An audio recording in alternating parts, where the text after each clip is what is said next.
Les piliers du développement durable et les différentes étapes du cycle de vie d'un OST. Dans un contexte de développement durable, choisir un objet ou un système technique ne se limite pas à son utilité immédiate. Il faut prendre en compte son impact environnemental, économique et social tout au long de sa vie. C'est donc se préoccuper du développement durable associé aux objets, leur cycle de vie. Quels sont les 3 piliers du développement durable? Les piliers sont dans les 3 domaines suivants. Environnement, c'est protéger la planète, réduire la pollution, préserver les ressources. Social, c'est respecter les humains, conditions de travail, accès équitable. Économique, c'est assurer une activité viable, sans épuiser les ressources. Quelles sont les étapes de la vie d'un objet?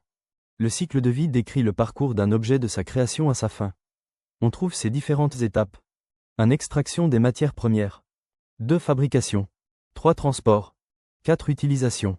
5. Fin de vie, recyclage, valorisation, destruction. Pourquoi le cycle de vie est-il important? À chaque étape du cycle de vie d'un objet, les choix effectués influencent la consommation d'énergie, les émissions de CO2, la pollution et la gestion des déchets. Pour une bouteille plastique, l'énergie de production est faible, la durée de vie est courte et la recyclabilité est faible. Alors que pour une gourde en inox, son énergie de production est élevée, sa durée de vie est longue et sa recyclabilité est bonne. Comment comparer des objets dans un contexte de développement durable? Voici quelques critères de comparaison. L'efficacité énergétique, le bilan carbone, le coût, l'indice de réparabilité, la durabilité, longévité.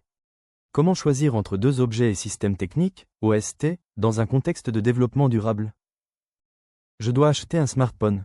Comment faire mon choix parmi ces 2 appareils? Il faut analyser et comparer les données de l'étiquette énergétique. Par exemple, si on compare l'indice de durabilité des téléphones A et B, on constate que le téléphone A est à 3,5 sur 10 alors que le B est à 9,5.